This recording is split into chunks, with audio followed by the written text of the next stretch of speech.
Hey guys, now we're going to talk about your resource notebook.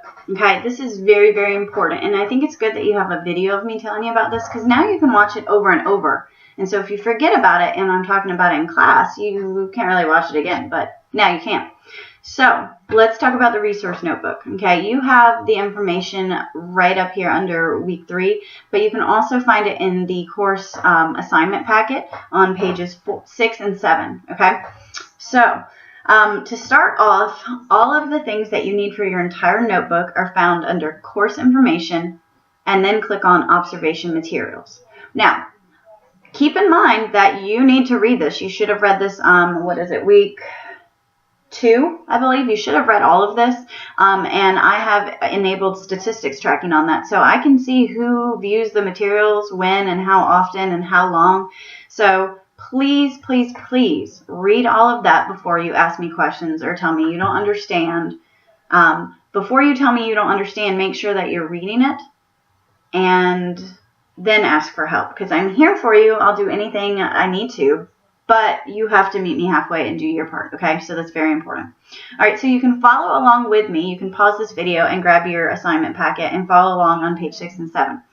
But basically, you should have already had section A, okay? Well, let's back up. At this point, you should have already secured a center, okay? Your initial verification is due today, and obviously I'm not there. So you can do one of many things. One, you can call the director, and this is what I recommend, and ask them to fax it to me, okay? They need a cover sheet, and they'll fax it with my name, Jeannie Hopkins, attention Jeannie Hopkins, and ask them to fax it to 822-2907. That will be faxed right to the division office, and they'll put it in my mailbox, and I'll have it, okay? If you want to call and verify that they got it, because, you know, directors aren't perfect. Sometimes they forget. You can call 822-2300, and you can ask them, hey, you know, I faxed something to Miss Hopkins. Can you please verify that it made it? And they'll tell you, okay? So you can do that, but I do need it today. If I have not gotten it from you today and have not heard from you and spoken with you, then you're at risk of being dropped from this class with no notice. So please make sure to do that. Okay? And again, just a reminder, it is your responsibility to verify yourself that that center is either NACCE accredited or participating in the Virginia Star Quality Initiative, the Star Rated program. Okay, a lot of times people will check something and they check it wrong or just don't know what they're checking. So you need to make sure, because at the end of the semester, if you've spent 60 hours there and then I verify that they're not a quality center, you could be at risk of losing a letter grade, and you don't want to do that. So go ahead and do the front work on this, okay? So at this point, you should have already turned in your initial verification form. You should have brought your observation letter to the director. All of this is found under observation materials. That pretty much tells the director what you're doing there, okay? You should have turned in your criminal background check to me. And with that, what I'll do is I'll sign it, and then we'll send it off. If you turn in your criminal background check application to me, you can fax it to me, put it under my door, but whatever you do, make sure to put confidential on it or put it in an envelope, because we don't want your credit card information getting around. I want to make sure only I see that, and honestly, I'm not even going to look at that. I'm just going to sign it and send it. You could, after you do that, you should be working on your observation. So keep in mind that you should be logging your hours. If you look under observation materials, you're going to see the observation log. You need to be taking that with you every single time you go. You need to be signing in and out and having the director or teacher sign off on that. Keep in mind that you do have to have 60 hours to actually pass this class. If you have 59 hours, you will fail this class. That is required, so make sure you do that. And you are more than welcome to turn that in as you fill up a sheet so you don't lose it. All right, so let's turn over to page 7 and look at what our notebook's going to have in it, okay? So the first section you should probably already have. Section A is all the forms. So your initial verification you're going to turn in to me. I'm going to check it off and then give it back to you. Your observation logs you're going to work on as you go, and then you're going to put those in there. Next, you're going to have the parent consent form, which you should be working on as soon as you get in the classroom and decide with the teacher what class you're going to do. The parent consent form is going to enable you to start working with this child and doing your observations. Without this, you can't report anything to me because you don't have permission. Okay? So that you do not have to turn into me, but it does need to go in your notebook. All right, lastly is your setting observation, which I believe you guys did last week. That's simply the form where you kind of paint me a picture of what the classroom looks like. You know, you tell me, you write down things about the classroom. You draw a map of the classroom and show me, where's the block center? Where's the door? Do they have a sand and water table? Okay, that you are not turning in to me until you turn in your notebook. Okay, but that's important to do. All right, sections B, C, D, E, and F, and G are all going to be the same stuff. However, each section is going to be covering a different domain. Okay? So if you look under the second bullet on page 7, it shows you will have section B is all about the physical domain. So if you remember, physical domain is gross motor, fine motor, and health and well-being. The second section, C, will be cognitive. So you're going to focus on the cognitive areas, which if you remember from CHD 146, is math, science, and social studies. The third section, social. This should be stuff that you learned in CHD 205. This is going to be where you're looking at social aspects of the child. Okay. Section, let's see, B, C, D, E. Section E is emotional. Okay. You're going to run into the fact, which don't worry about this now, that social and emotional are covered under the same strand, under the same domain in milestones. But we're going to do it separately in here. So with emotional, you're going to look at how does the child identify their feelings? How do they show their feelings? And so forth. And then section F is language and literacies. This is going to be stuff you learned in CHD 118 and 119. So you're going to observe and report about their language and literacy skills.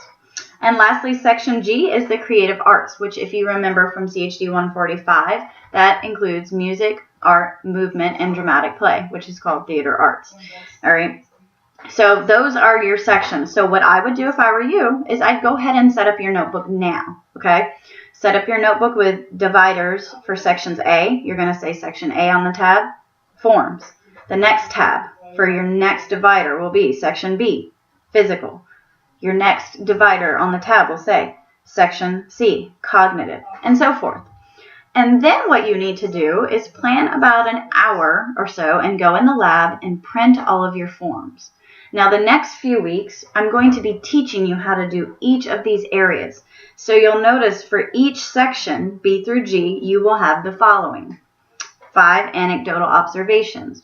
These are basically notes you write where you write down exactly what you see the child doing. Next, 1 checklist based on an early learning standard. So you're going to do a checklist. You are going to make a checklist based on milestones, foundations. I think with you guys, you're all doing milestones from what I remember. Next, you'll have a structured observation where you actually plan an activity to see if a child can do something. Next, you'll have 3 visual documentations. These can be photos of the child. They can be their artwork. It can be some scribbles they did. Anything like that. And lastly, you're going to have a summary report where you take everything you've found out through observing and you write a summary of where they're at in this domain. Okay? Now, I know that sounds like a lot, but keep in mind, each one of those bullets right there, I'm going to spend a week teaching you how to do it. Okay, so if you look at the course outline in the syllabus on page 4, you're going to see next week on the 22nd online, we're going over chapter 1 of the book. I'm going to teach you basically about observation. What is observation? What does it look like? What is it not?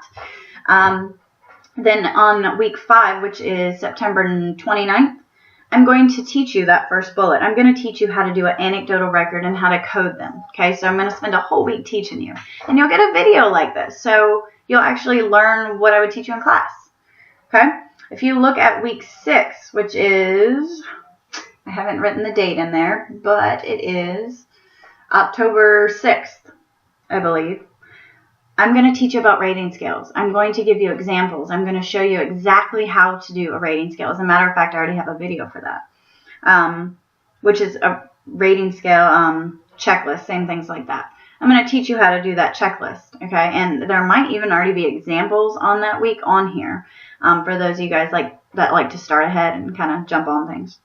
If you look at the next week, week 7, that should be, I believe, October 13th. That week, I'm going to teach you how to use the standards, how to make a checklist using milestones or foundation blocks or SOLs, whatever you choose. I'm going to show you exactly how to do that, okay? So we're going to go over each of these. I don't expect you to just wing it by my directions. I'm going to teach you. All right, and then on week 8, which is halfway, week 8, I believe, is October 20th. You are going to bring in everything you have to class, and we're going to work together one-on-one. You can work with each other. I will be able to walk around for the hour and kind of help you out. So that is a checkpoint work day. We're going to see where you're at. I'm going to give you some coaching and say where to go. Okay? But for right now, what I highly recommend you do is go to the CHD lab. The hours are posted online. But I will tell you Jen will be there today from 1 to 2. And print out all of your information. Okay? Go to observation materials and print out 5 anecdotal records times 1, 2, 3, 4, 5, 6 sections. So 5 times 6. Print out 30 anecdotal observations and put 5 each in each section. Okay? And don't worry about section H, the background information, because again, I will teach you that. To go on with all the other areas, week 9, I'm going to teach you how to do the structured observation. Week 10, I'm going to teach you how to do the visual documentation. And week 11, I'm going to show you how to do section 8. You're going to write a parent questionnaire. Okay? So I hope that helps. Keep in mind that this may seem very overwhelming because I basically just told you how to do this whole notebook, which is 70% of your grade.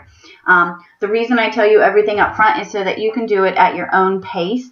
You can do it as slow or as fast as you want. I'm giving you the tools to do it any way you like. Okay? But also keep in mind, I'm going to teach you how to do each section. So I'm going to stop this video and post it to you, and I will talk to you soon. Have a good one. Bye.